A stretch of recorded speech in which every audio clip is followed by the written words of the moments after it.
பாசிசத்திற்கும் பாயாசத்திற்கும் வித்தியாசம் தெரியாத பதரசம் இன்றைய பாதரசம் என்று ஒன்று பேசுகிறது. பாசிசத்திற்கும் பாயாசத்திற்கும் வித்தியாசம் தெரியாத பாதரசம் இப்போது பேசுகிறது. பாதரசம் எதிலும் ஒட்டாதது, மக்களிடம் எப்போதும் ஒட்டப்போகிறதும் கிடையாது. நஞ்சு கக்கக்கூடிய கொடிய திராவம் இந்த பாதரசம். தங்கத்தை வெள்ளியை உருக்கும், உருக்குலைக்கும். நல்லா இருக்கின்ற நாட்டை உருகுலைக்க இது போன்ற பாதரசங்களை பாசிசங்கள் தான் உருவாக்குகிறது.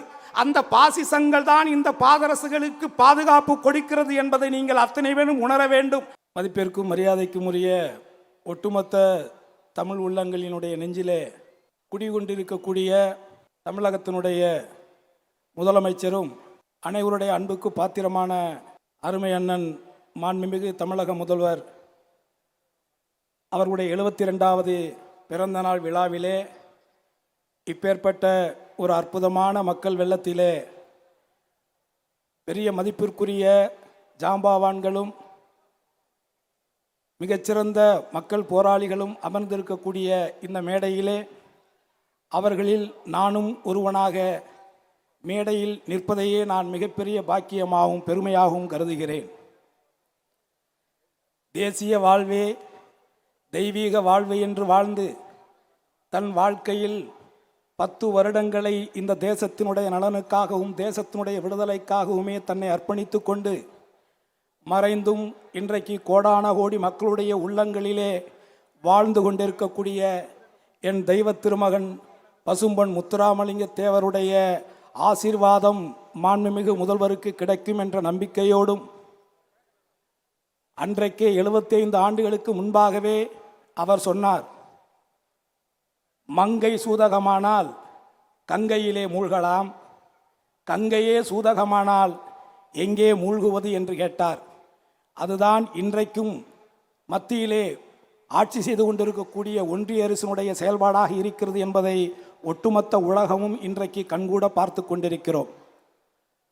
ஒட்டுமொத்தமாக இந்த தமிழ் தேசத்திலே மட்டுமல்லாது மத்தியிலே கூட்டாட்சி, மாநிலத்திலே சுயாட்சி என்கின்ற ஜனநாயக தத்துவத்துக்கு எதிராக இன்றைக்கு மத்தியிலே ஆட்சி செய்து கொண்டிருக்கக்கூடிய அந்த பாசிச அரசு தமிழக மக்களிடத்திலிருந்து பெறக்கூடிய வரிப்பணங்களை மக்களுடைய நலத்திட்டங்களுக்கு திருப்பி கேட்டால் இது என்னுடைய பணமா உன்னுடைய பணமா என்ற அதேச்ச அதிகாரத்திலே வார்த்தைகளை பேசிக்கொண்டு மக்கள் வரிப்பணங்களை பெற்று ஆட்சி செய்கின்ற அந்த அரசு மக்களுடைய நலத்திட்டங்களுக்கான அந்த பணத்தை கொடுப்பதற்கு மறுக்கிறது.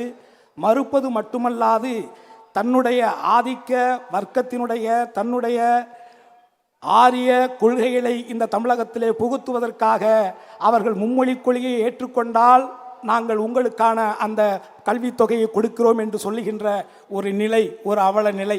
இது ஒட்டுமொத்த ஜனநாயகத்துக்கு எதிரானது. அப்படிப்பட்ட ஒரு தருணத்திலே நமது அருமை அண்ணன் மாண்புமிகு முதல்வர் அவர்கள் என்ன சொல்லுகிறார்? 10,000 கோடி நீ கொடுத்தாலும் நாங்கள் மும்மொழி கொள்கையை ஒருபோதும் ஏற்றுக்கொள்ள மாட்டோம், இங்கே இருமொழி கொள்கைதான் என்று அண்ணாவின் வழியிலே டாக்டர் முத்தமிழறிஞர் கலைஞர் அவர்கள் வழியிலே அவர் வலியுறுத்தி இன்றைக்கு மத்திய அரசுக்கு சவால் விட்டிருக்கிறார்.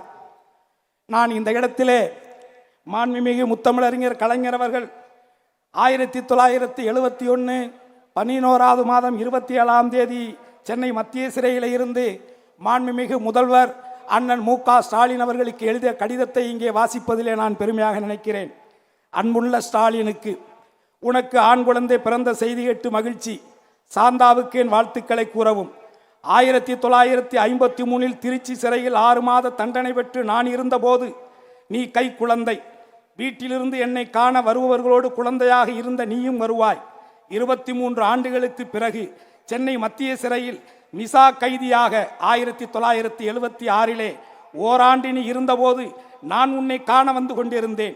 உன்னுடனும் கழக உடன் பிறப்புகளுடனும் தம்பி மாறன் மிசா கைதியாக இருந்தபோது அவனுக்கு ஒரு பெண் குழந்தை பிறந்தது. அந்த குழந்தையும் தன் தந்தையை பார்க்க சிறைச்சாலைக்குத்தான் வந்து கொண்டிருந்தது. இப்போது உனக்கு பிறந்த என் பேரனும் என்னை பார்க்க சிறைக்கு வருவான் என்று கருதுகிறேன். இந்த அனுபவங்கள் எவ்வளவு இனிமையானவை பார்த்தாயா? இந்த குடும்பத்தில் மட்டுமல்ல, நமது இயக்கமாம் திராவிட முன்னேற்றக் கழகம் என்கின்ற பெரிய குடும்பத்தில் எத்தனையோ உடன்பிறப்புகளுக்கு இப்படிப்பட்ட சிறை அனுபவங்கள் கிடைத்திருக்கின்றன. பொது வாழ்வு பூங்கா வினோதமல்ல, புயலை எதிர்த்து நிற்பது.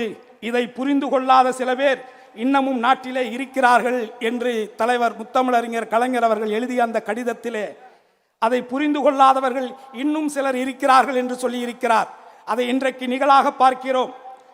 பாசிசத்திற்கும் பாயாசத்திற்கும் வித்தியாசம் தெரியாத பதரசம் இன்றைய பாதரசம் என்று ஒன்று பேசுகிறது. பாசிசத்திற்கும் பாயாசத்திற்கும் வித்தியாசம் தெரியாத பாதரசம் இப்போது பேசுகிறது. பாதரசம் எதிலும் ஒட்டாதது, மக்களிடம் எப்போதும் ஒட்டப்போகிறதும் கிடையாது. நஞ்சு கக்கக்கூடிய கொடிய திராவம் இந்த பாதரசம். தங்கத்தை வெள்ளியை உருக்கும் உருக்குலைக்கும். நல்லா இருக்கின்ற நாட்டை உருகுலைக்க இது போன்ற பாதரசங்களை பாசிசங்கள் தான் உருவாக்குகிறது. அந்த பாசிசங்கள் தான் இந்த பாதரசுகளுக்கு பாதுகாப்பு கொடுக்கிறது என்பதை நீங்கள் அத்தனை பேரும் உணர வேண்டும். ஆகவே எத்தனை சவால்களை ஒன்றிய அரசு செய்தாலும் மக்களுடைய நலத்திட்டங்கள் மீது நம்பிக்கையும் மற்றாத பாசமும் கொண்ட மாண்புமிகு தமிழக முதல்வர் அவர்கள் நிச்சயமாக தமிழகத்தையும் தமிழக மக்களையும் நிச்சயமாக நல்ல வழியிலே வழிநடத்தி செல்வார் என்பதிலே எங்களுக்கு அசைக்க முடியாத உறுதியான நம்பிக்கை இருக்கிறது. அதே தருணத்தில் மாண்புமிகு முதல்வர் அவர்களுக்கு நான் இந்த நேரத்திலே தென் மாவட்டத்தில் இருக்கக்கூடிய ஒட்டுமொத்த மக்களின் சார்பாக அலங்காநல்லூர் ஜல்லிக்கட்டிலே மிக பிரமாண்டமான 5000 பேர் அமரக்கூடிய அந்த அரங்கத்தை உருவாக்கி கொடுத்தமைக்காக உலகத்தில் இருக்கக்கூடிய அத்தனை தமிழர்களின் அன்போடு பாசத்தோடு அவருக்கு நன்றிகளை தெரிவித்துக் கொள்வதோடு மட்டுமல்லாது, என் தெய்வ திருமகனார் தேசியமும் தெய்வீகமும் இரு கண்கள் என்று வாழ்ந்தார். இன்றைக்கு அதே வழியிலே மாண்புமிகு தமிழக முதல்வர் அவர்கள் கல்வியும் மருத்துவமும் 1000 மருத்துவங்களை அமைத்து கல்வியும் மருத்துவமும் தனது இரு கண்கள் என்று அவர் வாழ்ந்து கொண்டு நல்லாட்சி நடத்தி கொண்டிருக்கக்கூடிய இந்த தருணத்திலே அவர் மேலும் மேலும் நன்றாக உடல்நலத்தோடு இருந்து ஒட்டுமொத்தமாக இந்த தமிழக மக்களையும் தமிழர்களையும் தமிழ் மொழியையும் தமிழ் மண்ணையும் தமிழ் தேசத்தையும் காக்க வேண்டும். அவருடைய ஆயுள் காலங்களை இறைவன் நீடூடி கொடுக்க வேண்டும். எல்லாமல்ல இறைவன் அவருடைய எல்லா நிலைகளுக்கும் எல்லா உறுதிகளுக்கும் எல்லா நிலைப்பாடுகளுக்கும் உறுதியாக இருக்க வேண்டும் என்று உங்கள் அத்தனை பேர் சார்பாகவும் என் சார்பாகவும் நான் சார்ந்த என் முக்குளத்தோர் புலிப்படை சார்பாகவும் வாழ்க பல்லாண்டு என வாழ்த்தி விடைபெறுகிறேன். நன்றி, வணக்கம்.